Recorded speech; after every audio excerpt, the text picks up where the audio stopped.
For me personally, would be the physicality and the pace of the game. Playing against grown men, the physicality is obviously bigger than in college.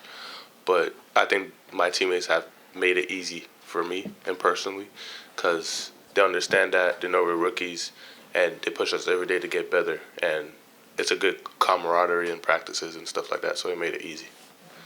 Yeah, and I'd take mine like off the court. I would say the biggest adjustment was like the professional side of this. We're not just basketball players. We got to make appearances. Fundraising. Like all those everything off the court. I would say kind of was my biggest adjustment because after practice, whatever, like I'm going home and I'm shutting it down. But like every day you can't. You just got something else to do. So I'd say that's kind of was my biggest adjustment. Speaking of making appearances, Bub, got to ask you about the football game last night, going there as a fan and also representing the organization. What was that like? Oh, it was amazing. It was amazing to go watch my team, the best team in football, play. Just to be there, it wasn't raining. I thought it was going to rain. It was great. I had a great day. It's going to be a great week. It's going to be a great week next week when they win again.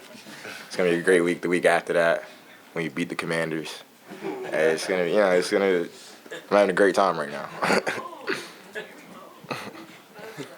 to that, just what did it mean to you for your hometown team, but just your hometown to embrace you and recognize you like that? It meant a lot, because growing up, I watched every single Ravens game that I could. You would see the different stars, like you would see like Will Barton do stuff like that, and you would see Melo come back and like get recognized at a Ravens game or something, like to actually be there now, and like I'm the one like people are seeing on TV at home or something like that. Like it's just an amazing feeling for sure. Oh yeah, and I was next to Olympians, gold medal winners and stuff like that. I was the least popular guy there, but I still, I still had a great time for sure. This is for both of you. What are you both looking forward to most this upcoming season? Being able to play with this young core and having a great impact on this organization in general, building championship habits and having fun competing with this new group of guys. Yeah, kind of to touch on what he said, like I'm looking forward to just turning heads. A lot of people already kind of have a set mentality or a set mindset when they hear Washington Wizards or something, and I'm most looking forward to coming out, like you said, with our young group of guys and making people think otherwise, making people think twice about us, about our organization. Hey guys, 𝗙𝗢𝗟𝗡𝗙, Monumental Sports Network. How y'all doing? Doing Good. good. How are you? Good, man. So two vets on the team, Jordan Poole and Kyle Kuzma. Bub, you as a guard, Kyshawn, you as a wing. Learning from those two individually and playing behind them, what do you think you can learn from them? He's a guard. Guard, yeah. More of a guard. Okay, cool. So like both learning from.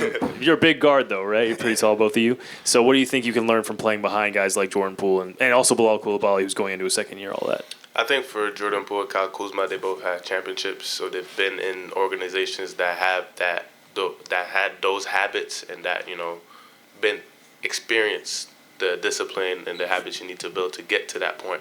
And I think this is the biggest aspect we're trying to emphasize on for the years to come is building those championship habits to be able to start from where we're at right now and like you said before, turn heads, compete, and keep going up, and eventually get into the ultimate goal is winning a championship. Yeah, I mean, you kind of worded that perfectly. Like, learning behind those guys, they're very vocal. Like you said, they've been in situations where they won and won a lot. So they're very vocal on how things kind of should be. They make sure we hear it and everyone listens. It's really good to have those guys in their resumes around. Bub, Kyshawn, for both of you guys, I'm Varn Trucker for the Washington Post, by the way. We know. What are the goals? What are the goals you guys have for yourselves as you get into your first year? I play, man. I can't hear it. I want to play. I want to prove myself every day in practice, prove myself in games. I want people to know, and I want to know kind of for myself. There's a reason why I'm here. It's the reason why this team drafted me. They thought I was good enough to play at this league, play at this level, and I want to prove that. For sure. Everybody wants to play. That's my number one goal this year is to be able to gain trust from my teammates, gain trust for the coaching staff, and prove them that they put the trust in the right person. So getting on the court as many minutes as possible.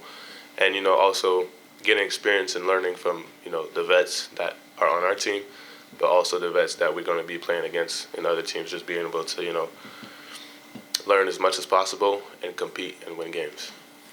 Building off of that question for both you guys, what's it like being a young player who knows that there is probably an opportunity to play a lot early on, and just that, there are going to be challenges, just sort of the sink or swim situation you guys are going to be in? I don't know about the sink part, because we're young guys in a situation where there's an opportunity to play the sports that we love. We get paid for it, and we're gonna learn. It's like, yes, there's some type of pressure, but at the same time, it's like we're gonna do everything we can in our power to do the best that we can, and then we're gonna control what we can control, and then the rest we're gonna learn from it. So it's like having this consciousness that it's not always gonna be easy, but knowing that is going to make our job easier, because we're going to give it our all, and then whatever happens, happens, and we're going to build off of that. I would say I would look at it as just fun. This is fun. We're in a unique situation where you say, like, younger team, you're going to have opportunities to play. Our opportunities are going to be there. Like, I just look at it as fun. We have expectation-free. We got a plan in our heads, our organization that we set for ourselves and for each other, and that's to, no matter where we at, whether people put us here or here, just to keep going up. And I feel like that's the most fun part about it.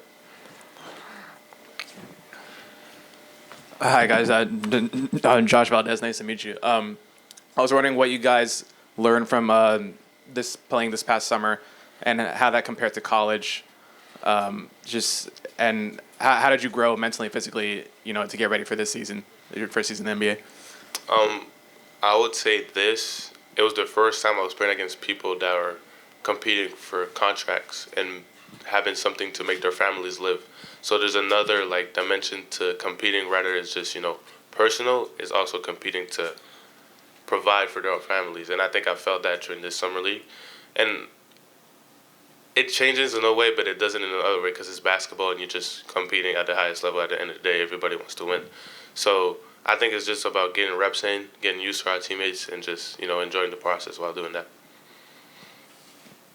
Bub, back here. Candace Buckner, Washington Post.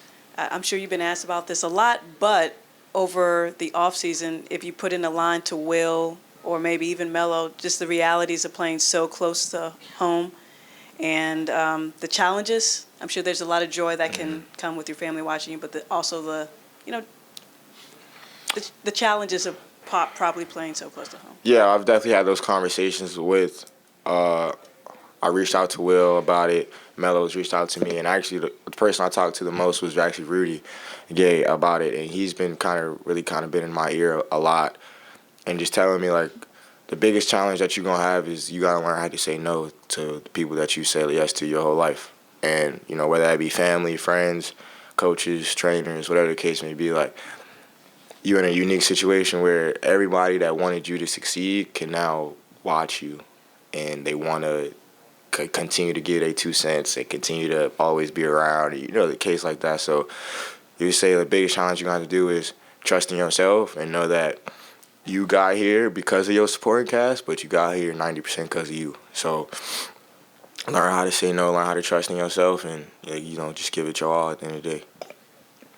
Guys, obviously the front office wanted to draft both of you because of how well you displayed your skill sets when you were in college. So I'm curious if there's anything about your game that you really want to work on now that you have access to NBA facilities. Like, are you still trying to improve different aspects of your game specifically? I don't think we're trying to improve anything of our game, to be honest. No, seriously, more seriously. I'm going to say you should scare me. More seriously. We have a tons to work on, obviously, but I think for us, our main focus point is, for me, I don't want to speak for Bub, but I was assuming the same thing. The defensive aspect of the court. We're both long, tall, athletic. We could guard multiple positions, and I think setting that tone by that standard at first is going to lead us to you need stops to win the game. So I think focusing on that point, that's my main focus point, of just getting better in that aspect, and then the rest is going to fall into place. Yeah, and mine's the same exact thing. We're in a league where everyone's nice. Everyone can put the ball in the basket. So, our ability to do that will always be there. We'll always improve on that. But in the day, we got a lot of people on this team that do that. how we kind of can make that stamp and change that culture and, just turn heads, like I mentioned earlier, is you got to stop somebody. You got to stop the really good people. So that's one thing that we definitely have been working on is being able to do that at a high level. Gentlemen, Brandon Stenard, PGC TV. Congratulations making it to the league. What are some keys that you could share to young people that are trying to strive to be in the same position as you guys are in? I would say just be relentless. I would say, there's going to be a lot of people that tell you no. There's going to be a lot of people that tell you yes. People are going to be in your ear, whatever the case may be. Just be relentless in whatever you do and wherever you at. If you at a D3 college or you got the best AAU team in the best AAU team in the country, whatever it is, you can't stop. That's one thing that I would tell somebody. You just can't get complacent. I would just add also, have fun doing it. Not everybody in the world has the opportunity to play basketball, and to be able to realize that you have that opportunity, and if you're good at it, and just, enjoy it. Enjoy it while it lasts. I mean, we're not going to play basketball until we're 100 years old, so, you have to enjoy the process, enjoy working on your craft, and getting better. Thank you, guys. Sure. How you gentlemen doing? Doing well. Guys are early on in the rebuild, but how's it feel to learn underneath a head coach in Brian Keefe, who, when you look at his resume and how many players he's had a hand in developing, how excited are you to be underneath a head coach like Brian Keefe? I think it's great. I think something that separates him from some coaches is that he really cares for us. The whole country, that coaching staff cares for us. I go work out on, a Sunday morning, he's going to be there, watching me and giving me tips and stuff like that. And to know that he's been into different organizations, with young talent shows that he has that experience and that, you could really learn from that person. Yeah, I feel like we call him BK, so if I say that, that's what I'm talking about. But just knowing that, BK, he really wants what's best for you. At the end of the day, he's a NBA head coach, so obviously he wants to win games. He wants to stay where he's at, but he really cares about you. He really cares about your development. You come to him about certain goals, and he's going to do everything in his power for you to accomplish those goals. And then, past all that, he really knows what he's talking about. Like you say, he's been in 2 organizations where they won a lot. So just kind of always picking his brain, always talking to him, trying to stay in his, or have him stay in your ears. Definitely, it'll do more good than harm. You guys already shown that you're a couple of dogs, man. Really early in the game. But how excited are you guys individually? Being in a rebuild where it's not so much pressure. You can learn. You can just play your game. It's a great situation to be in. Not everybody gets to be in a situation where they know they're probably going to have an opportunity to compete, and just being able to go and grab those opportunities and just being able to compete, prove ourselves, and prove to people that we were drafted for a reason, and that people that didn't pick us did. Should have booked us. They're going to regret it. They're going to regret it. Yeah. Hey guys, it's not all that often that you get 3 rookies in the same class. What's the relationship between you two and Alex like? What's the connection like? These are my guys. I spent a lot of time with them for sure. Ever since we got drafted, for real, we always kind of together. They partnered. And the organization really does a good job of trying to keep in that bond as well. They'll partner us up in drills, and we'll have our lift times will be the same or whatever. Certain stuff like that. I'm always with them. They're my guys for sure.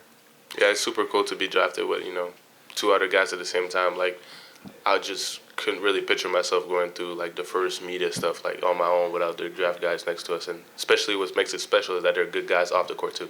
They're great basketball players, but being able to have a relationship off the court, doing interventions, going to fireplace and stuff like that together is just amazing. How'd you like that Ravens game last night? I loved it, man. I loved it. It was amazing. Lost my voice honestly yesterday. You